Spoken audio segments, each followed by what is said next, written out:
Okay, we are doing al pastor tacos. So essentially what that is pork with the, pineapple, orangey type marinated seasoning. So, I like to do the easy way.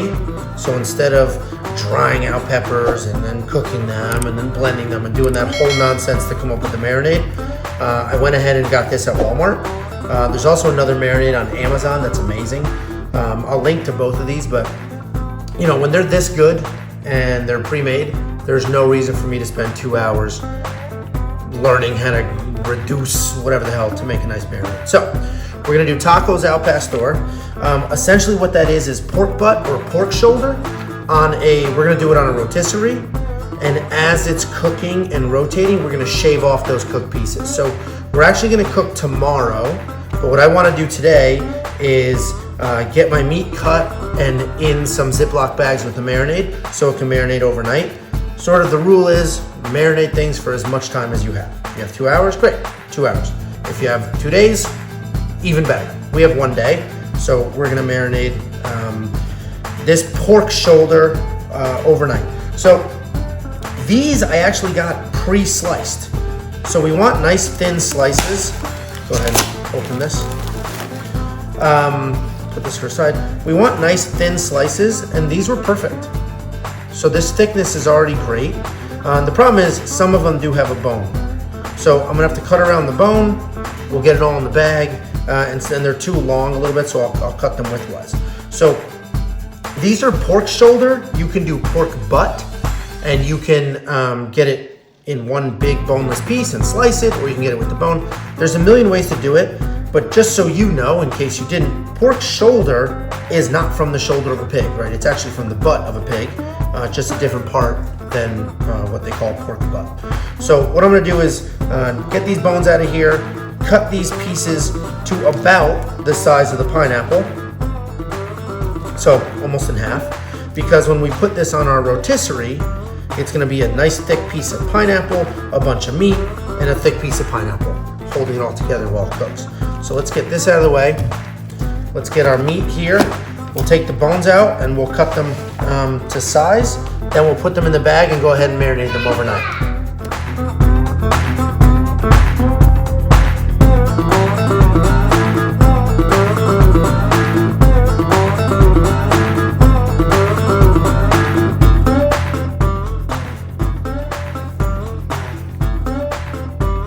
Okay, so we've got the meat all cut up. So this is the type of size I'm looking for. Even bigger is fine, but I want as even as I can get so that when it's on the rotisserie, it's cooking evenly, right? If we have a bunch of pieces sticking out, this is gonna cook before the other ones do. We are gonna shave the meat off as we go, but you want as uniform as you can get. Like I said, I bought these sort of pre-sliced, but they did have bones, so I just cut out the bones. Some of these pieces are awkward, like this one, right? It doesn't matter though, because it's all gonna get stacked on a skewer, and too big is more of a problem than too little. So as long as, we don't have any jagged pieces sticking out, it'll cook just fine. So we cut this one in half. So what we're gonna do now is I'm gonna go ahead and open these marinade packets. So again, I bought this. If you have your own al pastor marinade or seasoning that you like to use, go ahead and use that, right? The process is the process, but this is a marinade, and we're gonna go ahead and put this in some Ziploc bags with the meat, mix it all up, and then let it sit overnight. And then tomorrow, we'll come back, we'll get this on our Joetisserie, and we'll go ahead and cook it on the Kamado.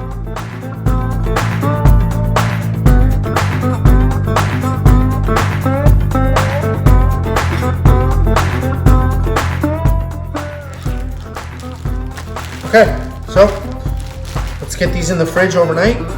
We'll come back tomorrow, we'll put it on the rotisserie, we'll light our fire, and we'll go ahead and cook them. For reference, this is 8 pounds of meat. Obviously that weight includes the bones, so let's say 6 pounds now, but this is 8 pounds of meat. So once we put it on the rotisserie, you'll get a good idea of how much you could actually fit on there. And obviously, you know, the width of the pieces can affect that as well. So we're gonna put this in the fridge. We'll come back in 24 hours and we'll go ahead and do the next steps of our cook. Okay, it's the next day. We're doing tacos al pastor. So I cut the pork up last night, or yesterday during the day. We put it in the marinade and it's been in the fridge for about 24 hours, maybe a little more. So now we're lighting our fire. We're gonna get the rotisserie ready. We'll cut up the pineapple and we'll put it on. So a couple things. One, you see I'm using the kick ash basket with the divider. This is because when we're rotisserieing, we want to give that meat a break as it rotates. So it'll come around, get a break, heat, get a break, heat. So that's why we're using half the basket. If you don't have a divider, you can just, you know, push your coals to one side or the other.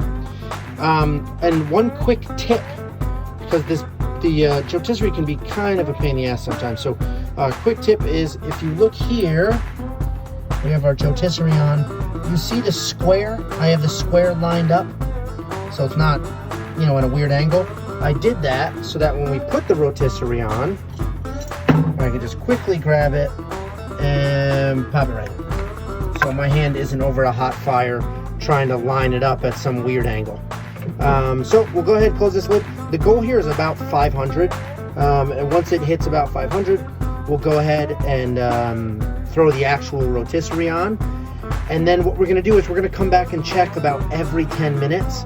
And as the meat on the outside browns, we're gonna shave it off and let the next round brown, shave it off, let the next round brown. So it's gonna be about an hour, and we'll probably do, you know, 6 shaves or so, depending on how quickly it cooks. So we're gonna go inside, we'll get the pork loaded up on the rotisserie, and then once this is about 500 degrees, we'll go ahead and put it all together. Okay, so while the grill's coming up to temperature, let's cut this pineapple. What we're doing with the pineapple is it's basically gonna bookend the meat. So we're gonna put a slice of pineapple, meat, slice of pineapple to hold it all together, and you know, it really helps with the flavor. So let's go ahead and cut this up. We're doing it outside because my kids are inside and they're wild animals. So we're gonna do this outside. I'm not a professional chef, so don't criticize how long this takes me or how beat up it looks. But let's go ahead and get this cut, and then we'll put on the skewer, get all the meat on there, and as soon as this grill gets up to temp, we'll get it going.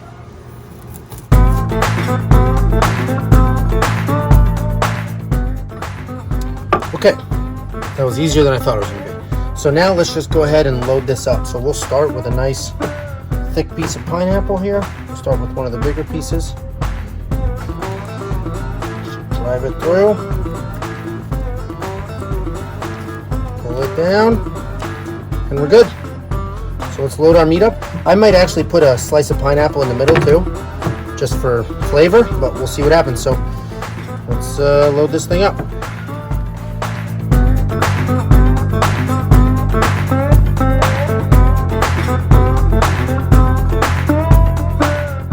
Okay, so we've got this loaded. You see there's some smaller pieces hanging off, or some edges hanging off. That's perfectly fine.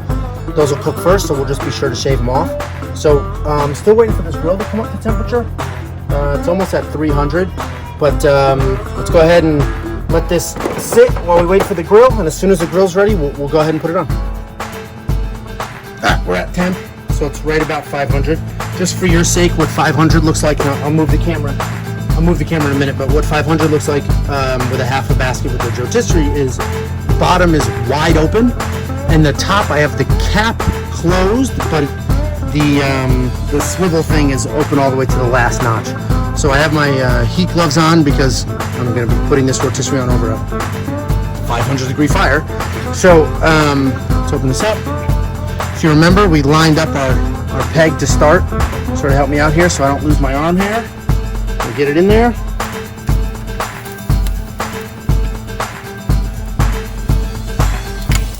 Okay. All right, this isn't lined up very well, so let's see if we can move it a little bit.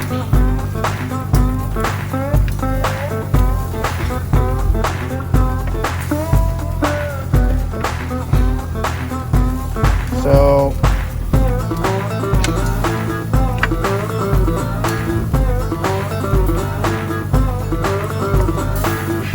okay, much better. So we've got our Joetisserie on. We'll turn it on, and now she's gonna start rotating. So I'm gonna close this lid and let it go, and then we're just gonna come back every 10 minutes, maybe at first 5, just to see how fast it's cooking. But it'll likely be every 10 minutes. And then what we're gonna do, if you notice, I have the accessory rack on there. We're gonna slide this pan underneath and slice the meat off that's cooked. And we'll just keep doing that until this whole thing is spent. It'll take probably an hour. So let's close this lid, we'll let it cook. We'll check back in 10 minutes or so. Okay, so it's been about 10 minutes.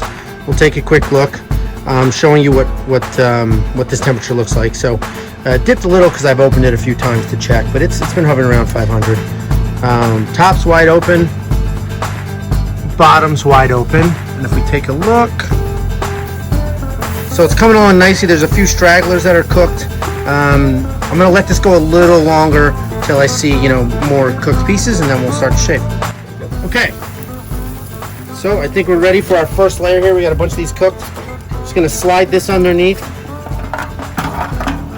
and go ahead and shave this. I'm gonna shut the Joetisserie so it stops rotating, and we'll start cutting.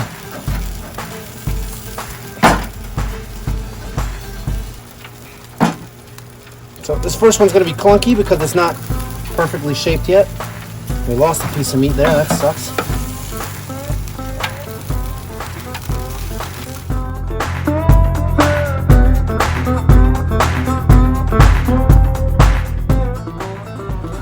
The knife was a pain in the ass. So we are gonna try poultry shears. See if we can snip this off a little easier. And we sure can. So that is the way to go. Just cut the pieces that are cooked.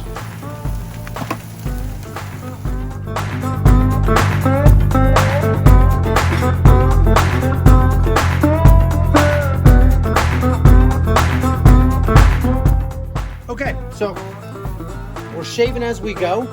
We have a couple more sessions to shave here. The scissors were much better than the knife. It's much more easy to manage.